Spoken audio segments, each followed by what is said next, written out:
In the heart of Munich, tucked away in its beautiful English garden, there lived a little girl named Lina and her twin brother Max.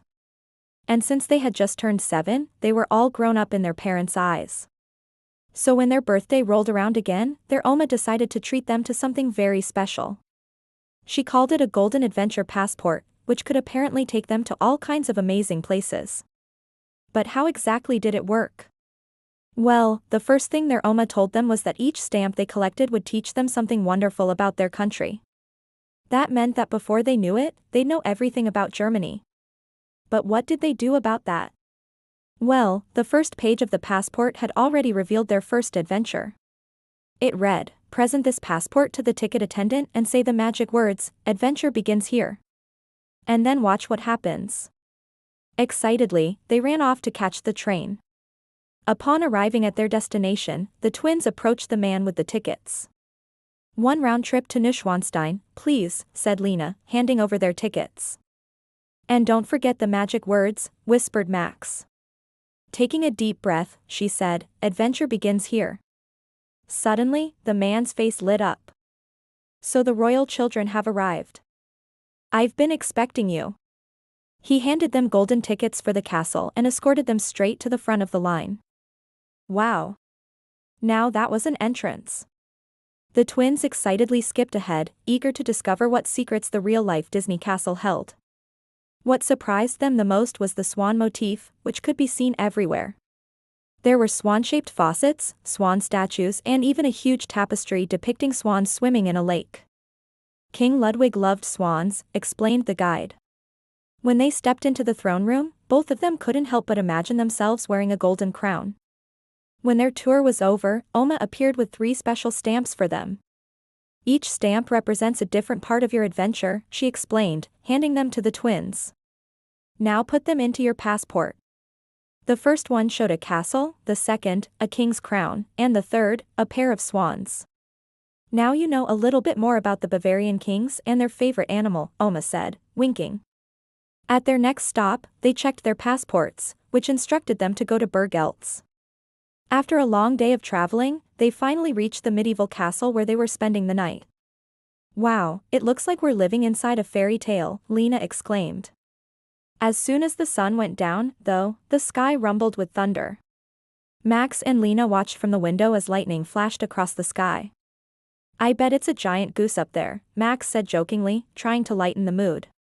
But then they heard chains dragging metal moans that echoed through the halls. "Did you hear that?" Lina whispered to her brother. Just then, a knight clad in full armor walked past their door. "Maybe it's just a staff member," Max replied, but he sounded unconvinced. They quickly finished their dinner in the candlelit knight's hall and used plastic swords as forks to eat their food. Afterwards, they put on their pajamas and climbed into bed. The next morning, they discovered the third stamp in their passport. One depicted a knight, another a castle, and the last, a cozy bed. "It reminds me of my favorite place in the whole wide world," said Oma as she joined them for breakfast. "And where is that, Grandma?" asked Max. "Well, a warm bed on a cold night," she replied with a big smile. The family spent the rest of the day walking around the grounds of the castle. After saying their goodbyes, they left Berg-Eltz with 3 more stamps for their collection. Needing some liquid refreshment, they stopped by a fountain, filled up their water bottles and continued on their way. The next stop on their journey was Heidelberg Castle. Before they knew it, they were standing in front of the world's largest wine barrel.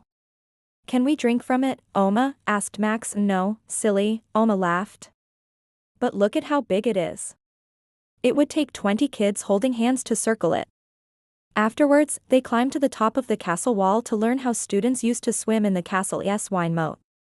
"That doesn't sound hygienic at all," commented Lina.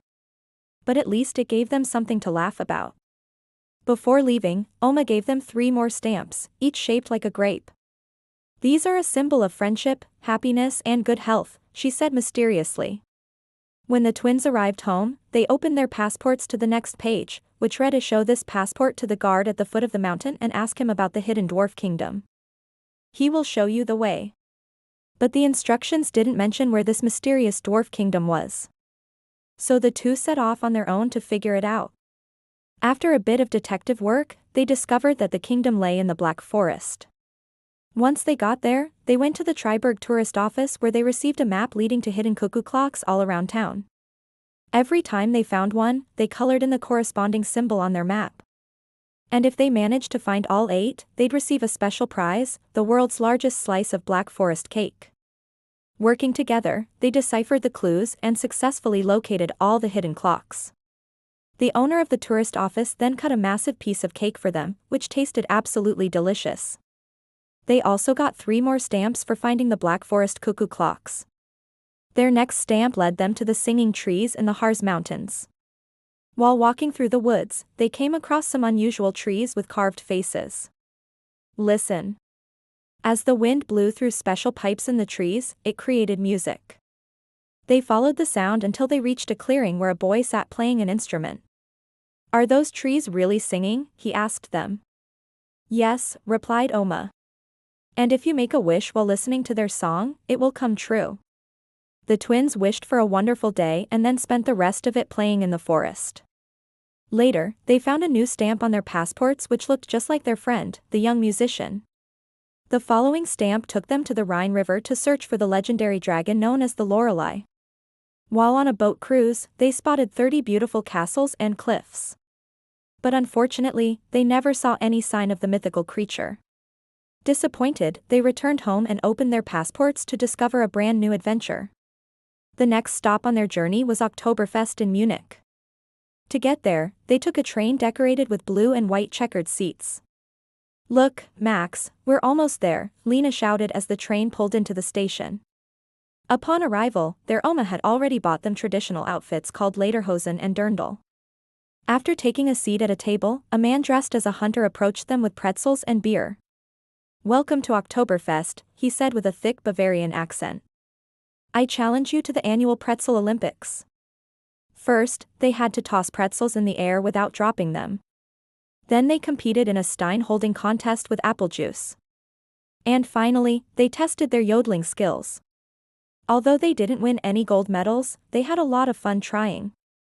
Later that evening, they went home with 3 more stamps that represented the pretzels, the beer steins and the yodeling contest. For their next adventure, the family took a train to Nuremberg. After collecting their Christmas market mystery, they followed clues all around town, which led them to various historical landmarks.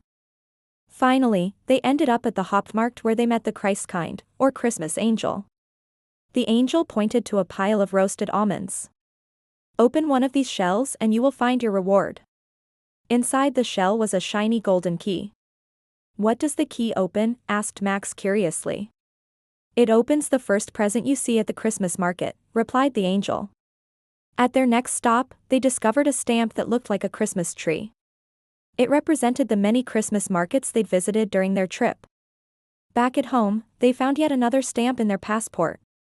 This one featured a bunch of colorful eggs. It reminded them of a tradition they experienced in the small town of Saalfeld. They'd helped decorate a tree with over 100 hand-painted eggs. Each egg had been carefully blown empty and then decorated with intricate designs. The tree looked so beautiful, especially when lit up at night. That's why when they returned home, they made 3 more stamps featuring painted eggs, a decorated tree, and a bunch of smiling townspeople. Meanwhile, the twins kept checking their passports for their next adventure, but nothing happened. "Oma, how do we get the next stamp?"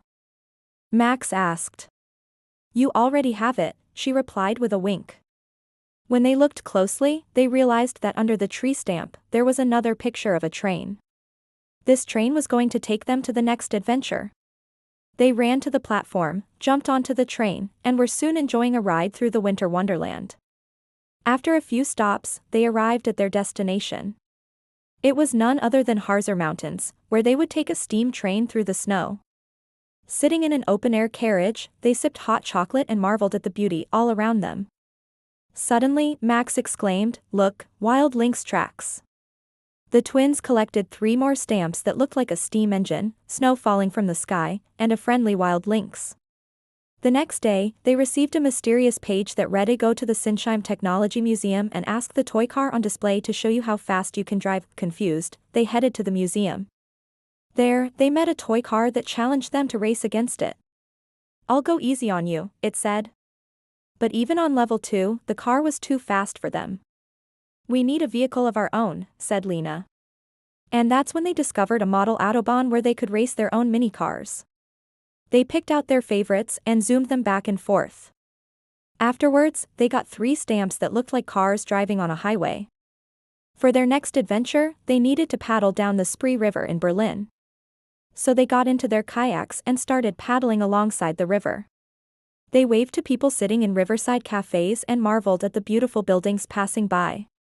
At the end of the river, they discovered a large fountain with a statue of a boy holding a flower. He looks like he's making a wish, Max said. Me too, whispered Lina, closing her eyes and wishing for a magical adventure. She opened her eyes to see 3 more stamps floating on the water. One looked like a kayak, another, the fountain, and the last, a blooming flower. Then it was time to explore the world of German food. Their next stop was a bakery at the Hofbrauhaus in Munich where they learned the secret twist technique for making pretzels.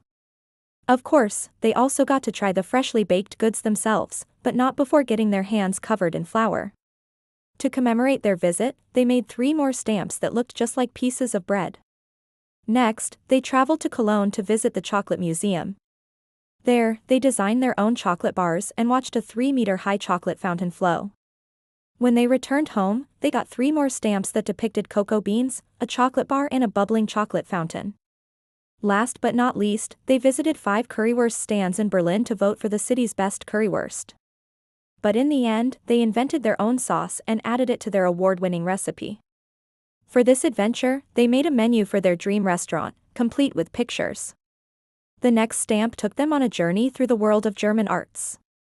They followed the trail of the Brothers Grimm to the location of their first house. Along the way, they acted out scenes from Hansel and Gretel using props.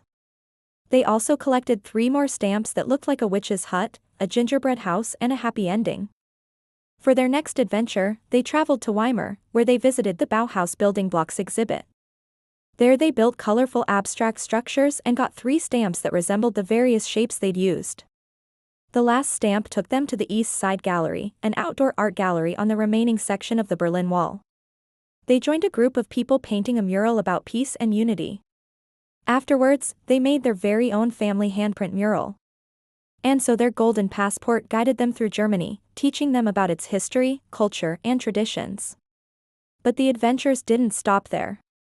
They continued to travel the world together, experiencing all kinds of exciting things. And that is why it is important to remember that exploring the world together makes every story more magical. The end.